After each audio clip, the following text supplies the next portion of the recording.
All right, so today I am in the process of contact papering an odd shaped desk. I've already done the top, which I should have filmed, but I've already done the top. I'm just using this $5 contact paper from Target. It is from their dollar section. It is removable. I don't plan on removing it, but this is the $5 contact paper from Target. I chose the black and white design for my desk because I think it looks good with my classroom. I'm just in the middle of setting up my classroom right now. I should have filmed this a little bit sooner, but I figured I would film it now. So what I did for the top part is just covered it up. Did I measure anything? No, I did not. Okay, but what I have done for this section, you'll notice I have these poles here. They're very strange. No regular desk has this. That's why this video is titled How to Contact Paper a Weird Shaped Desk or an Odd Desk. So you'll notice that it has these poles here. What I have done is, like I said, I did not measure, but I went through here and I just sort of cut where I needed to cut in order for the poles to not get into the way of the contact paper. Okay, so basically each pole, I'm lucky, each pole is the size of one square. So on the back of this contact paper, it has grid lines. Right here.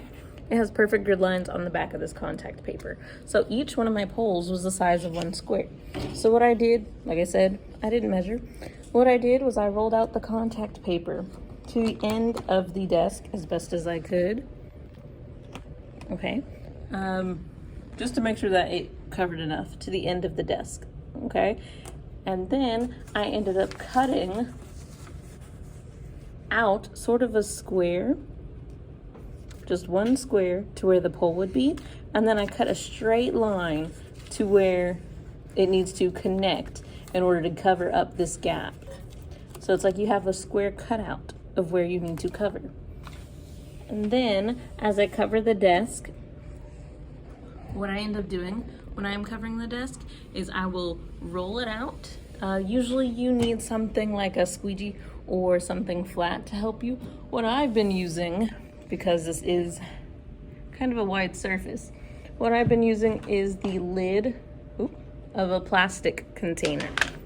So this is the squeegee that I use to put up wall films or window films in my classroom, but I've just been using this plastic lid to help smooth out the contact paper. So let me set you down right here.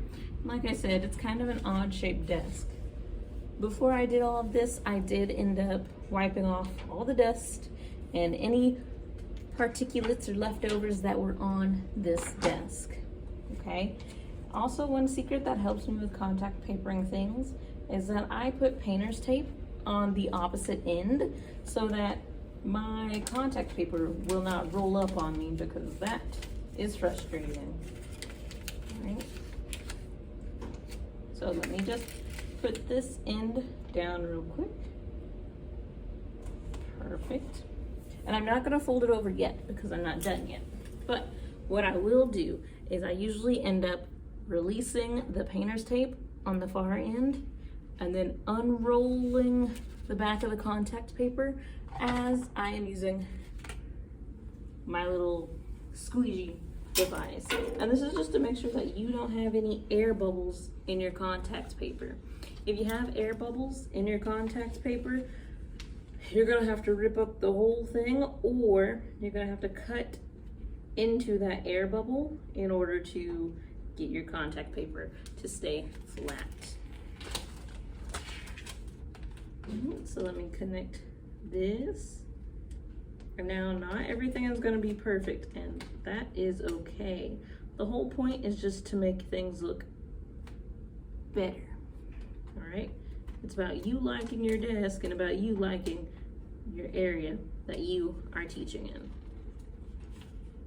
Okay, so like I said, you are going to unroll the paper on the inside. But in order to do this, you need to remove the painter's tape that's on the other end of your desk. Otherwise, the contact paper isn't gonna go anywhere. So, let me come over here and pull up this painter's tape. Now, I'm not using anything fancy. It's just your regular green painter's tape. You can use white tape. You can use the blue tape. You could even use frog tape. I just use painter's tape because it doesn't mess up the contact paper. So, now that it's free, I'm gonna come over here. What I usually do, even though I cut it so perfectly, over here on this side, and I lift up the paper. Now, what's gonna happen is it's going to start unrolling like this, like a cinnamon roll. That's okay, because you're gonna come through here, come underneath, and you are just pulling off the back of the paper. And now, since you cut it, you wanna make sure that you are pulling it off in one big piece, or as best as you can, so that you can get everything to be laid down at the same time. Now I've got my little lid. I'm gonna flip it to the flat side, not the open side, because it makes a loud scrapey noise. And then as you are pulling the paper off the back, your contact paper should roll out nice and smoothly. If you're having issues, you need to readjust your contact paper, rotate it a little bit, move it to the back, move it to the front, adjust something so you don't have bubbles. And so as you are unrolling your contact paper, you need to be smoothing it out from the front. If you get little wrinkles, like I have gotten back here, that just means you need to readjust a certain part of your contact paper. So I'm just gonna pull up this one section,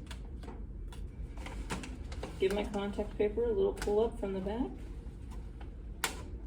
and then the wrinkles should fix themselves. Right? And then just start again.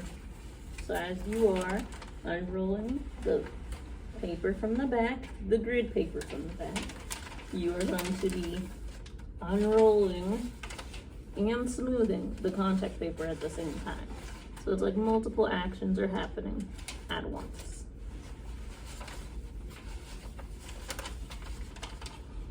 Not gonna lie, the top part was much easier than this section, but that is okay.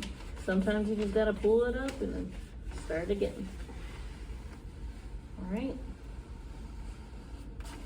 So what's easiest for me is to take my backhand, put it onto the grid paper, and slowly pull that as my front hand, or my other hand, is pushing.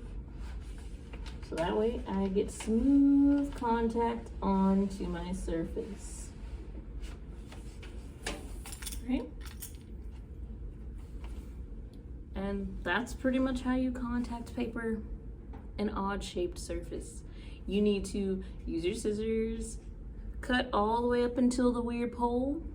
My pole is luckily one square. I cut out that one square, but made sure that I just did a straight line up to it so that it can cover up the sides here.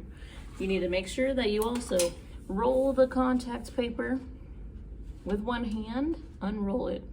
And then you need to make sure you're pulling that grid paper with your other hand and then smoothing out the front with your front hand. I hope this helps you. Contact paper can be a little tricky.